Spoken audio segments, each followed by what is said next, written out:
প্রকৃতপক্ষে মানুষ মানুষকে কাঁদায় না, মানুষ মানুষকে কাঁদায় তার অতীতের যে কথাবার্তা, চাল চলাফেরা,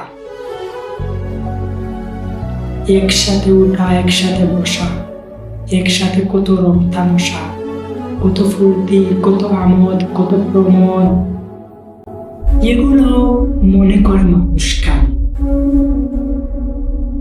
অপর একটি মানুষের স্মৃতি মানুষকে কাঁদায়, অপর একটি মানুষের স্মৃতি মনে করে আমি কাঁদি।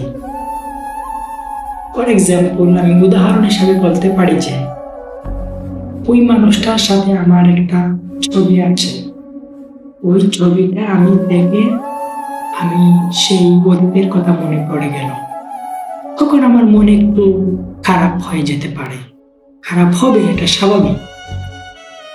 ঠিক তেমনি ভাবে আমাদের মাঝ থেকে সজীব সেই প্রবাস জীবনে চলে গেছে।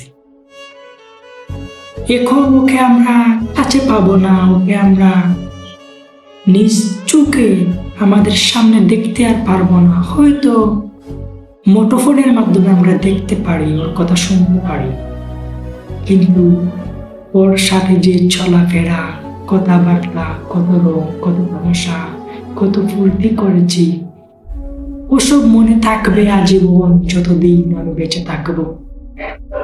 সেই সব স্মৃতি আমাকে কাঁদাবে।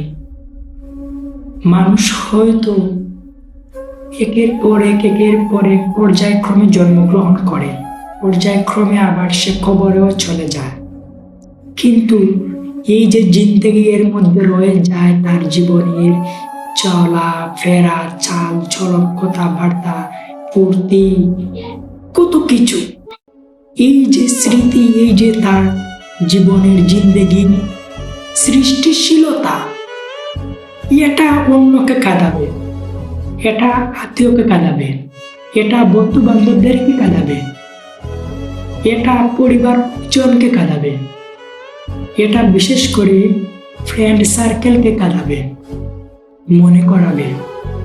তাই আমরা সজীবের প্রবাস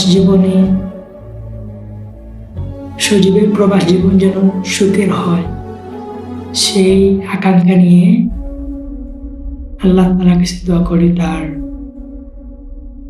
যে উদ্দেশ্যে সে গিয়েছে তার উদ্দেশ্যটা যেন সঠিকভাবে হাসিল হয় এবং আবার যেন সে আমাদের এই সোনার বাংলাদেশে ফিরে আসতে পারে, আমাদের মাঝে, তার পরিবারের মাঝে, পরিজনের মাঝে, এই দেশের মাঝে, এই দেশেই যেন সে আবার ফিরতে পারে। সেজন্য আল্লাহ তাআলার কাছে আমরা দোয়া করব। ওয়া মা আলাইনা ইল্লাল বালাগুল মুবিন।